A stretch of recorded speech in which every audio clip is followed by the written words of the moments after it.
Hello everyone. तो आइए प्यारे बच्चों, आज हम आपकी कक्षा 6 गणित प्रकाश का लेसन नंबर 2 रेखाएं और कोण के सवाल हैं जो वो इस वीडियो में करेंगे। तो आपको बता दें, आप देख रहे हैं नंबर 1 एजुकेशनल चैनल वीएमसी वैदिक मैथ क्लासेस। तो चैनल को सब्सक्राइब ज़रूर कीजिए। तो यहाँ पर ये जो है आपका पेज नंबर 14 से आगे 15 जो पेज नंबर है, यहाँ पर इसके जो ये सवाल हैं आज हम इस वीडियो में करेंगे। आइए पता लगाए 1 नंबर, 2 नंबर, 3, 4, 5, 16 नंबर पेज और ये 17 नंबर पेज पर 6 नंबर सम है। तो ये 6 सम इस वीडियो में हम करेंगे। आइए सबसे पहले 1 नंबर सम देखते हैं। यहाँ पर लिखा हुआ है आइए पता लगाएं। तो यहाँ लिखा हुआ है रेहान ने एक कागज़ पर एक बिंदु अंकित किया, वह उस बिंदु से जाने वाली कितनी रेखाएं बना सकता है। तो यहाँ पर रेहान का ये पूछा गया है कि उसने मान लीजिए एक बिंदु ये कागज़ पर लगाया, तो इसमें से कितनी रेखाएं जा सकती हैं। तो हम देखें, अगर इस तरह से 1, 2, 3, 4 इस तरह हम अनेक रेखाएं प्यारे बच्चों लगा सकते हैं। आपने दोनों रेखा की एरो लगाना है इस तरह से। तो इस तरह हम अनेक रेखाएं लगा सकते हैं। तो ये रेहान के सवाल का जवाब है अनंत। तो दूसरा यहाँ पर लिखा हुआ है शीतल ने एक कागज़ पर 2 बिंदु अंकित किए, वह उन दोनों बिंदुओं से गुजरती हुई कितनी भिन्न रेखाएं बना सकता है। तो आइए अगर हम अब शीतल का देखें, मान लीजिए एक बिंदु उसने ये ए ड्रा कर लिया और यहाँ पर एक बी ड्रा कर लिया। तो अब इनमें से कितनी रेखाएं खींच सकते हैं हम। तो यहाँ पर अगर हम इन दोनों बिंदुओं को मिलाकर इस तरह आगे बढ़ाएंगे तो ये एक रेखा हमने खींच ली। अब अगर हम दूसरी रेखा यहाँ से खींचना चाहें तो ये बी में से नहीं गुजरेगी, दूसरे बिंदु में से। इसी तरह अगर हम यहाँ से एक लाइन लगाएं इस तरह से तो ये ए में से नहीं गुजरेगी। तो हम कह सकते हैं कि हम एक रेखा लगा सकते हैं। आगे यहाँ पर लिखा हुआ है कि आप रेहान और शीतल को उनके उत्तर ज्ञात करने में मदद कर सकते हैं। तो जैसे मैंने आपको लाइनें लगा कर रेखाएँ दिखाई प्यारे बच्चों, तो इस तरह आपने इसको करना है सम को। तो इस सम का जो उत्तर है मैंने आपके लिए यहाँ पर किया है, आपने इसको देखकर अपनी कापियों पर ड्रा कर लेना है इन लाइनों को। ये रेहान का है और ये शीतल का है। तो रेहान में अनंत रेखाएं हम लिख सकते हैं, जैसे यहाँ से पी से अनेक रेखाएं खींची हैं, और भी आप इस तरह से लगा सकते हैं। ऐसे आप अनेक रेखाएं खींचकर इसको बनाएंगे और ये 2 बिंदु ए और बी में से गुजरती एक रेखा इस तरह आपने बनाना है। आइए अब 2 नंबर सम देखते हैं। 2 नंबर में हमें यहाँ पर लिखा हुआ है आकृति 2.4 में दिए गए रेखाखंडों के नाम लिखिए। 5 अंकित बिंदुओं में से कौन से केवल एक रेखाखंड पर स्थित हैं, कौन से बिंदु यहाँ पर 2 को ऊ की मात्रा में से है, किन्हीं 2 रेखाखंडों पर स्थित है। तो 3 सवाल हैं। पहले हम रेखाखंडों के नाम लिखते हैं। तो ये आपके यहाँ पर डायग्राम चित्र दिया हुआ है। इसमें अगर हम रेखाखंडों की बात करें तो आप देखेंगे ये रेखाखंड एल से शुरू होकर एम तक एक रेखाखंड है, एम से पी तक 2 हैं और पी से क्यू तक 3 और क्यू से आर तक 4। तो इन चारों रेखाखंडों के आपने यहाँ पर ऐसे नाम लिख देने हैं जैसे मैंने लिखे हैं L M, M P, P Q और क्यू आर। दोबारा से देख लीजिए L M, M P, P Q और क्यू आर। तो ये चारों नाम जैसे मैंने यहाँ पर लिखे हैं आपने लिख देने हैं इनके नाम, रेखाखंडों के नाम L M, M P, P Q और क्यू आर। एक विशेष बात, जब आप इनके नाम लिखेंगे प्यारे बच्चों तो रेखाखंडों के ऊपर इस तरह से आपने एक लाइन लगानी है।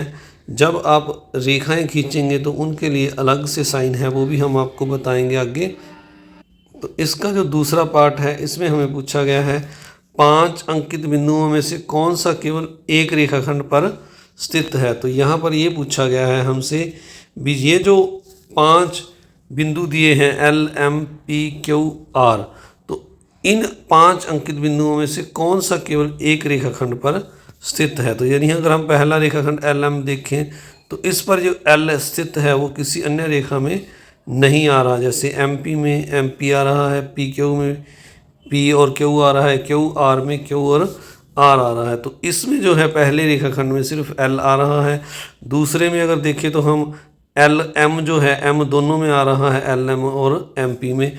तो इसी तरह पी भी दोनों में आ रहा है, पी क्यू और एम पी में, और क्यू है जो वो दोनों में आ रहा है, क्यू आर और पी क्यू में। पर आर अकेला और एल अकेला एक एक रेखाखंड में आ रहा है। तो आपने यहाँ पर इस तरह से लिख देना है, एक ही रेखाखंड पर स्थित बिंदु L और R है। अगर देखें तो आप L यहाँ पर है और R यहाँ पर है, पर जो शेष है M है, जैसे 2 में आ रहा है, P भी 2 में आ रहा है और Q भी 2 में आ रहा है। तो अगला हमारा क्वेश्चन भी यही है। यहाँ पर पूछा गया है कौन से बिंदु किन्हीं 2 रेखाखंड पर स्थित हैं। तो जो 2 रेखाखंड पर स्थित हैं, हमने उन बिंदुओं के नाम लिखने हैं। जैसे अगर आप देख लें तो मैंने जैसे पहले बताया LM, यहाँ पर जो M है वो इसमें भी आ रहा है और इस MP में भी, दोनों में आ रहा है। LM और MP दोनों में आ रहा है। इस तरह अगर P देखें हम तो PMP और PQ इन दोनों में आ रहा है, MP और PQ में आ रहा है। इस तरह अगर हम PQ और QR देखें तो इन दोनों में ये Q है, ये QR है, तो Q दोनों में आ रहा है। तो इस तरह आपने इसका उत्तर लिखना है।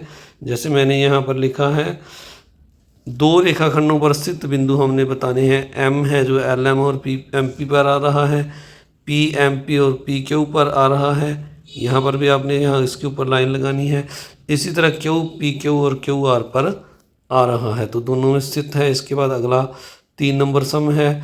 तो आगे बढ़ने से पहले आप सभी से एक बार फिर से रिक्वेस्ट, अगर आप चैनल पर नए हैं तो चैनल को सब्सक्राइब जल्दी से कर दें और वीडियो को लाइक करें और अपने दोस्तों मित्रों में शेयर भी ज़रूर करें। तो आगे यहाँ पर लिखा हुआ है आकृति 2, तीसरा सम आकृति 2.5 में दी गई किरणों के नाम लिखिए। क्या T प्रत्येक किरण का प्रारंभिक बिंदु है। तो ये जो आकृति हमें दी है इसमें हमने किरणों के नाम लिखने हैं। तो आप देख रहे हैं प्यारे बच्चों, ये T से शुरू हो रही ये एक किरण है TA, जो A से आगे इस तरफ जा रही है, ये TA किरण है। इस तरह अगर हम T से ये शुरू करें तो TN, TB, TN ले लेते हैं पहले। TN ये आगे बढ़ी है तो TN एक किरण है, फिर TB एक किरण है। इसके बाद अगली जो किरण है प्यारे बच्चों, जो N से शुरू हो रही है, NB, ये आगे जा रही है NB से। इसको दोबारा से देख लें आप, NB से ये जो किरण आगे जा रही है ये NB किरण है। तो इन चारों किरणों के हम यहाँ पर नाम लिखेंगे पहले। तो ये जो किरणें TA, TN, TB और NB है। तो किरण का जो प्यारे बच्चों प्रत्येक के ऊपर आपने लगाना है। जैसे TA है तो इसके ऊपर आपने किरण का साइन लगाना है, इसी तरह TN के ऊपर, TB और NB के ऊपर। अब दूसरा सम इसमें हमें ये पूछा गया है, दूसरा पार्ट जो है, क्या T प्रत्येक किरण का प्रारंभिक बिंदु है। तो हम देखिए T जो है यहाँ पर TN और TA और TB का प्रारंभिक बिंदु है, पर NB जो है ये वाली रेखा NB, इसका प्रारंभिक बिंदु नहीं है। तो आपने यहाँ पर लिख देना है नहीं किरण, एक किरण का प्रारंभिक बिंदु N है। तो एक किरण का जो प्रारंभिक बिंदु अगर हम देखें तो यहाँ पर T3 का तो है, पर एक का किरण का प्रारंभिक बिंदु नहीं है। एक किरण का प्रारंभिक बिंदु यहाँ पर N है। तो आपने लिख देना एक किरण का प्रारंभिक बिंदु N है, सभी का T नहीं है। तो आगे 4 नंबर सम में लिखा हुआ है, एक कच्ची राफाकृति बनाइए और नीचे दिए गए प्रत्येक बिंदु का उपयुक्त नामांकन कीजिए। तो इसके लिए हमने एक राफाकृति बनानी है। जैसे यहाँ पर लिखा हुआ है, पहले OP और OQ, ये Q है यहाँ पर मिसप्लेस हो गया। OP और OQ बिंदु O पर मिलते हैं। तो हमने दिखाना है जो OP और OQ हैं बिंदु O पर मिलते हैं। तो ये डायग्राम है आपका, ये बिंदु, ये OP है, रेखा OP है। इसको दोबारा से आप देखें एक बार, मैं आपको दिखाता हूँ। OP हमने इस तरह एक ये जो है रेखा लगानी है, पहले यहाँ P लिख लीजिए, इसके दोनों ओर इस तरह एरो लगा देने हैं। और दूसरी हमने OQ लगानी है, यानी OP और OQ का एक उभयनिष्ठ बिंदु है P, तो दोनों O से गुजरनी चाहिए, तो O पर मिलती है। तो अब हम O से यहाँ से इस तरह से एक किरण लगा देंगे। इसका जो है यहाँ पर O है और इसके दूसरी ओर यहाँ पर हम इस बिंदु पर Q लिख देंगे। तो इसी तरह मैंने ये बनाई है, ये OP है और ये OQ है जो O पर मिलती हैं। तो दूसरा जो यहाँ पर सम पूछा गया है, दिए गए प्रत्येक बिंदु का उपयुक्त नामांकन कीजिए।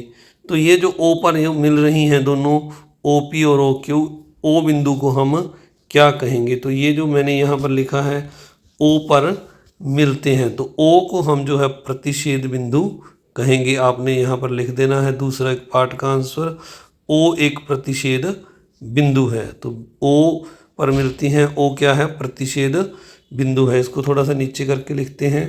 तो इस बिंदु को आपने प्रतिच्छेद बिंदु लिख देना है। ओ प्रतिच्छेद बिंदु है। इसके बाद अगला जो सेकंड पार्ट है, बी पार्ट, इसमें हमें लिखा हुआ है एक्स वाई और पी क्यू बिंदु एम पर प्रतिच्छेद करते हैं। तो इस तरह जो यहाँ पर आपके दिया हुआ है एक्स और वाई जो बिंदु हैं, अगर हम एक एक्स वाई रेखा ले लें, ये एक्स लिख देते हैं यहाँ पर, यहाँ वाई लिख देते हैं, और दूसरी जो है पी क्यू है, तो इस तरह से हम पी क्यू लिख देते, यहाँ पी लिख देते हैं बिंदु, और इसको हम क्यू लिख देते हैं। तो ये यहाँ पर काट रही हैं, ये एम बिंदु है। तो आपने इसको इस तरह से बनाना है जैसे मैंने बनाया है। एक्स वाई और पी क्यू बिंदु एम पर प्रतिच्छेद करती हैं, तो एम बिंदु को भी हम प्रतिच्छेद बिंदु कह देंगे। ये भी हमारा जो ये है, ये भी प्रतिच्छेद बिंदु है। तो इसके बाद अगला पार्ट करते हैं इसका। डी पार्ट में लिखा हुआ है रेखा आई पर बिंदु ई और एफ स्थित है पर बिंदु डी स्थित नहीं है। मुझे ये आई लगा, हो सकता है आपको एल लगे, तो आपने इसको एल लिख लेना है। तो हम यहाँ पर इसका हल करेंगे। ये जो नीचे है, इसके लिए हम एक रेखा बनाएंगे। जैसे मैंने ई आई एक रेखा खींच ली है प्यारे बच्चों, इस तरह से आपने लगानी है। तो आई पर हमने ई और एफ दो बिंदु इस तरह से दिखा देने हैं। ये ई है और ये एफ है। ये डी इसके ऊपर नहीं है, तो डी आप इसके ऊपर बाहर यहाँ पर दिखा सकते हैं, ऊपर यहाँ भी दिखा सकते हैं। तो इस तरह आपने डी को दिखाना है, जैसे मैंने यहाँ पर दिखाया है। तो डी को मैंने नीचे दिखाया है। फिर हमसे पूछा है इस बिंदु का नाम, तो हम इसको कहेंगे बाह्य बिंदु बोल देंगे। इसको हम बाह्य बिंदु है, ये संख्या रेखा के ऊपर नहीं है। तो इस तरह आपने इसको सी पार्ट को करना है। इसके बाद डी पार्ट में लिखा हुआ है बिंदु पी ए बी पर स्थित है। तो आपने पहले की तरह एक ए बी ये लाइन लगानी है, इस पर दो ये बिंदु लगाए ए और बी, और पी इसके मध्य में या बीच में कहीं भी, यहाँ भी आप पी दिखा सकते हैं, जैसे मैंने यहाँ पर दिखाया है, या यहाँ पर दिखा सकते हैं, इसके ऊपर कहीं भी।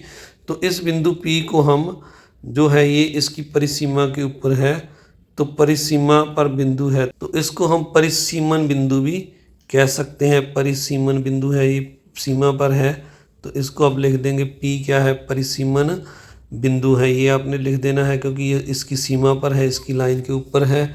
इसके बाद अगला जो पार्ट है 5 नंबर, इसमें यहाँ पर लिखा हुआ है हमें आकृति 2.6 में निम्नलिखित के नाम बताइए। पहले हमने 5 बिंदु लिखने हैं, फिर एक रेखा, 4 किरणें, 5 रेखाखंड। तो आइए बारी बारी से देखते हैं। यहाँ पर पहले हम 5 रेखा, पहला जो पार्ट है हमारा, इसमें हमें पूछा है 5 बिंदु। तो ये 5 बिंदु आप लिख सकते हैं, डी ई ओ सी बी। तो मैंने यहाँ पर लिखे हैं, आपके लिए देख लें आप। ये 5 बिंदु लिखे हैं मैंने, इनके डी ई ओ सी बी लिख दिया है। इसके बाद हमें दूसरा जो पूछा है एक रेखा, तो एक रेखा जैसे मैंने यहाँ पर डी भी लिखी है, तो आपको दिखाते हैं। यहाँ पर रेखाएं बहुत हैं। तो जैसे ये रेखा है जो हम यहाँ से शुरू हो रही है डी से बी तक, तो ये आगे इस तरह दोनों ओर बढ़ रही है, तो जिसका कोई अंत ना उसे रेखा कहते हैं। ये डी, तो ये डी भी एक रेखा है। रेखा के लिए हम दोनों ओर इसके तीर के ये निशान लगा देंगे। आइए अब अगला पार्ट करते हैं। ये जो अगला पार्ट है सी पार्ट, इसमें हमें पूछा गया है 4 किरणें। 4 किरणें हम यहाँ पर देख सकते हैं। इसमें ये जो किरणें अगर हम देखें, तो अगर कोई मान लीजिए हमने डी से शुरू की, डी बिंदु से, तो डी बी एक किरण है। इसको हम इस तरह से भी कह सकते हैं, डी बी एक किरण है। अगर ये वाला पार्ट हमें ना दिखाई दिया हो तो ये किरण है। इस तरह अगर ई से शुरू करें तो ई भी एक किरण है, ओ से शुरू करें तो ओ भी एक किरण है, फिर इस तरफ ओ सी भी एक किरण है। इसी तरह आप अगर इस यहाँ से शुरू करें ओ से, तो ओ डी भी एक किरण है। ई से शुरू करें इस दिशा में, तो ई डी भी एक किरण है। तो इस तरह मैंने ये आपके लिए अलग अलग 4 किरणों के नाम लिखे हैं। ओ से शुरू होने वाली ओ सी, ओ बी, ओ डी और ई डी। इस तरह अगला जो पार्ट है, इसमें हमें पूछा गया है 5 रेखाखंड। डी पार्ट है जो, इसमें 5 रेखाखंड यहाँ पर पूछा गया है। 5 रेखाखंड आपने लिखने हैं। तो रेखाखंड जैसे मैंने पहले बताया, 2 बिंदुओं को मिलाने पर हमें एक रेखाखंड प्राप्त होता है। अगर हम देखें तो ये डी ई रेखाखंड है, ई ओ रेखाखंड है, तो इस तरह प्यारे बच्चों हम रेखाखंड ये भी कह सकते हैं कि इसका शुरू का जैसे ओ और बी हमें अंत का बिंदु ज्ञात है, तो इनको मिलाने पर ओ भी एक रेखाखंड है। इस तरह ओ सी भी एक रेखाखंड है, ओ भी एक रेखाखंड है। तो इस तरह हम ये 5 नाम लिख देते हैं यहाँ पर। जैसे मैंने ये लिखे D E O D O B और ई बी। इस तरह आपने 5 नाम इनके लिख देने हैं। आइए अब आगे बढ़ते हैं। आगे बढ़ने से पहले आपसे एक बार फिर से रिक्वेस्ट, अगर आप चैनल पर नए हैं तो चैनल को सब्सक्राइब जरूर करें, वीडियो को लाइक करें और अपने दोस्तों मित्रों में शेयर करें। तो 6 नंबर प्रश्न है, आकृति 2.7 ओ ए एक किरण है, यह ओ से शुरू होती है और बिंदु ए से गुजरती है, यह बिंदु बी से भी गुजरती है, क्या हम इसे ओ बी भी नाम दे सकते हैं, क्यों? तो आइए आपको अब इसका डायग्राम दिखाते हैं। तो यहाँ पर ये एक जो हमें दिया हुआ है ओ ए एक किरण दी हुई है, तो हमसे पूछा है क्या ओ बी भी एक किरण है। तो प्यारे बच्चों हाँ, ओ बी भी एक किरण है। अगर हम देखें ध्यान से, आप देखें तो ओ ए इस दिशा में एक किरण बढ़ रही है जिसका प्रारंभिक बिंदु ओ है। इस तरह ओ बी भी इसी दिशा में एक किरण बढ़ रही है जिसका प्रारंभिक बिंदु ओ है और बी से आगे इस तरह बढ़ रही है। तो हम यहाँ पर लिख देंगे जो है हाँ, ओ बी भी एक किरण है जिसका प्रारंभिक बिंदु भी ओ है और दोनों एक ही दिशा में बढ़ रही हैं। इसके बाद जो सेकंड पार्ट है, ये वाला जो पार्ट है प्यारे बच्चों, डी आ गया ऊपर वाले का, नीचे थोड़ा सा कट करना रह गया, तो ये डी पार्ट ऊपर वाले का ही है। इसके बाद अगला प्रश्न है जो इसका, क्या हम ओ ए को ए ओ लिख सकते हैं, क्यों अथवा क्यों नहीं? तो यहाँ पर इसने एरो का निशान इसके ऊपर लिखना रह गया और पहले प्रश्न में भी इस तरह एरो का निशान लगाना है, किरण का साइन। तो हमसे पूछा है क्या हम किरण ओ ए को ए ओ लिख सकते हैं, क्यों अथवा क्यों नहीं? अगर आप ध्यान से देखें प्यारे बच्चों, तो ओ ए जो किरण है इसका प्रारंभिक बिंदु ओ है और ये ए की ओर बढ़ रही है।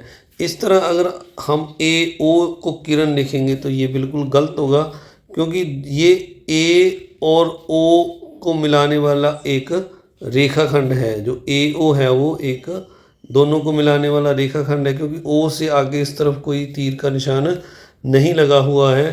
तो इसलिए हम ए ओ जो है इसको हम रेखा कहेंगे, रेखाखंड कहेंगे, और जो ओ ए है इसको हम किरण कहेंगे। तो ये दोनों एक जैसे नहीं हैं।